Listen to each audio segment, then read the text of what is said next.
ভূত আছে কি নেই সেটা আমি বলতে পারবো না, কারণ ভূত আমি নিজের চোখে কোনো দিন দেখিনি।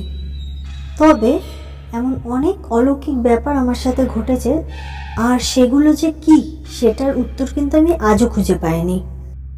তাহলে চলো আজ সেগুলোর মধ্যেই একটা গল্প তোমাদের বলি। 2018-তে আমরা যখন হানিমুনে গেছিলাম, আমাদের 15 ডেজের হানিমুনের প্ল্যান ছিল, ঘোরার আর কি। তো প্রথম 7 দিন আমরা গেছিলাম হিমাচল প্রদেশে, আর পরের 7 দিন ছিল আন্দামানের। প্রথমেই আমরা গেছিলাম হিমাচল প্রদেশের ডালহৌসি, খাজিয়ার, ধর্মশালা এই জায়গাগুলোতে। প্রথমেই আমরা ছিলাম খাজিয়ারে, যেখানে আমরা 3 দিন মতো ছিলাম।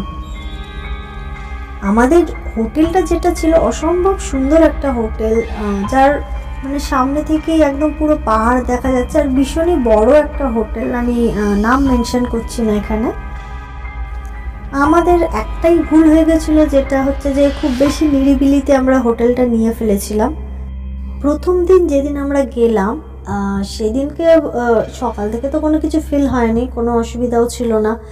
তোমাদের আগে বলি আমাদের রুমটা কেমন ছিল। আমাদের রুমটা ছিল না অসম্ভব সুন্দর একটা রুম, যার এক সাইডটা ছিল পুরোই কাঁচের, যেখান থেকে আমরা বাইরের পুরো দৃশ্যটা দেখতে পাচ্ছিলাম। মানে সে হয়তো তোমাদের আমি ভাষায় বোঝাতে পারবো না যে বাইরেটা কতটা সুন্দর সেখান থেকে লাগছিল, হাজার হাজার পাহাড়, মানে অসম্ভব সুন্দর।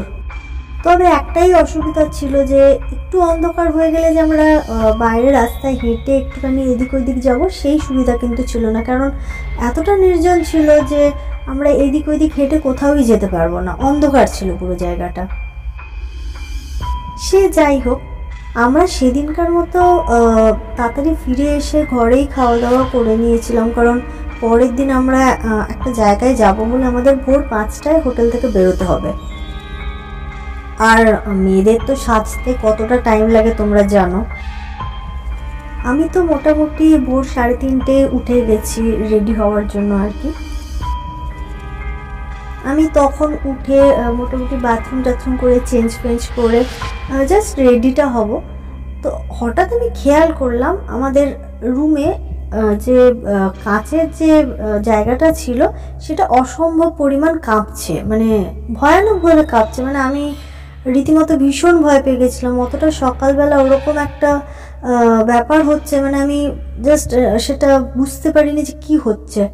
আর শুধু সেটা নয়, আমাদের ওপরে একটা শেডও ছিল রুমটার ওপরে, সেটার ওপরেও মানে অসম্ভব আওয়াজ হচ্ছে, মানে যেন মনে হচ্ছে কেউ ওটার ওপর দিয়ে হেঁটে যাচ্ছে বা কেউ লাফাচ্ছে, এরকম টাইপের কিছু শব্দ হচ্ছিল।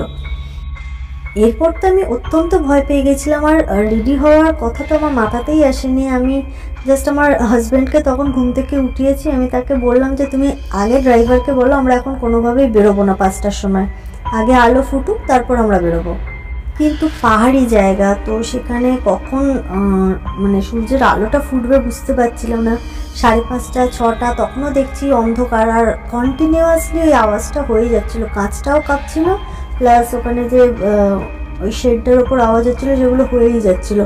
প্লাস রুমের মধ্যে আমরা যেখানে ছিলাম, বাইরে যে করিডোরটা ছিল সেখানেও অনেক তো রুম রয়েছে, মানে আমরা হরর ফিল্মে এইসব দেখে থাকি যে দরজা খুলছে বন্ধ হচ্ছে, যেরকম একটা আওয়াজ হয় সেরকম আওয়াজ হচ্ছে, মানে সেগুলো শুনতে পাচ্ছিলাম। মানে এগুলো যে সত্যি সত্যি আমাদের সাথে হচ্ছে সেটা আমি কোনোভাবে বিশ্বাস করতে পারছিলাম না।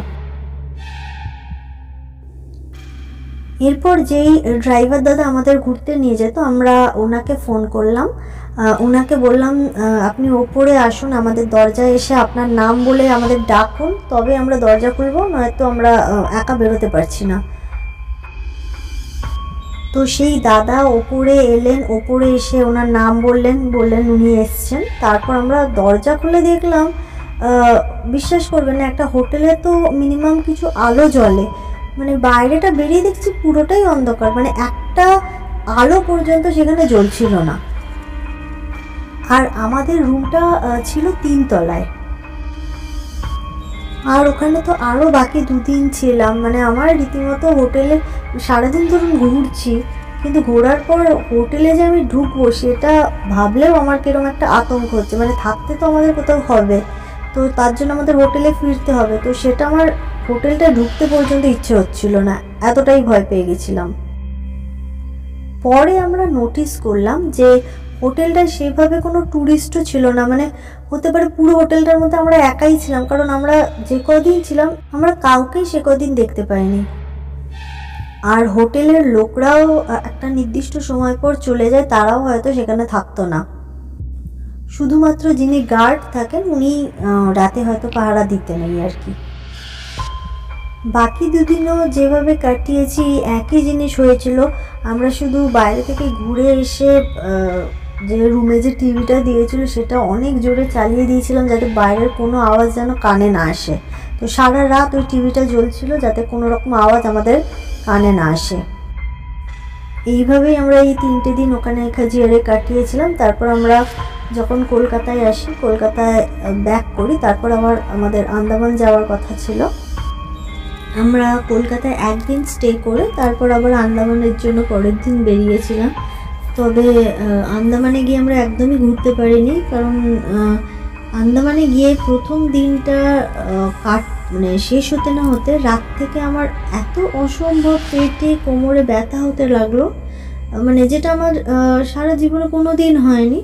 তো যার জন্য আমাকে আন্দামানে হসপিটালাইজড হতে হলো, এবং তারপর ট্রিটমেন্ট করার পর আমরা ফিরে এলাম, কিন্তু আন্দামান আর ঘোরা হলো না। তো ব্যাক করে আমরা যখন ইন্টারনেটে সার্চ করি তো দেখি ওটা একটা হন্টেড হোটেল আর কি। তো তোমাদের সবাইকেই বলবো যে যখন কোনো হোটেল তোমরা বুক করছো, যখন কোনো জায়গায় ঘুরতে যাচ্ছ, অবশ্যই কিন্তু দেখে নেবে কোনো লোকালিটির মধ্যে যেন হোটেলটা হয়। এরকম নির্জন জায়গায় বা অত্যন্ত ফাঁকা ফাঁকা জায়গায় হোটেলগুলো কিন্তু নেবে না। কারণ এই যে ঘটনাটা আমাদের সাথে ঘটেছিল, এটা থেকে আমরা ভীষণ বড় একটা শিক্ষা পেয়েছি যে কোনো ফাঁকা জায়গায়, কোনো নির্জন জায়গায় আর হোটেল নেব না। কোনো হোটেল যদি গিয়ে দেখি যে লোকজন নেই, সেই হোটেলও কোনো দিন নেব না। কারণ লাস্ট ইয়ারও আমরা যখন কেরালা ঘুরতে গেলাম, সেখানেও কোভালামে গিয়ে এরকম একটা এক্সপিরিয়েন্স হতে যাচ্ছিলো। মানে যে হোটেলটায় আমরা ঢুকেছি রীতিমতো ফাঁকা, সেখানে 2টো রুম আমাদের দিচ্ছে দুজনকে, মানে আমরা 2টো কাপল গেছিলাম আর কি।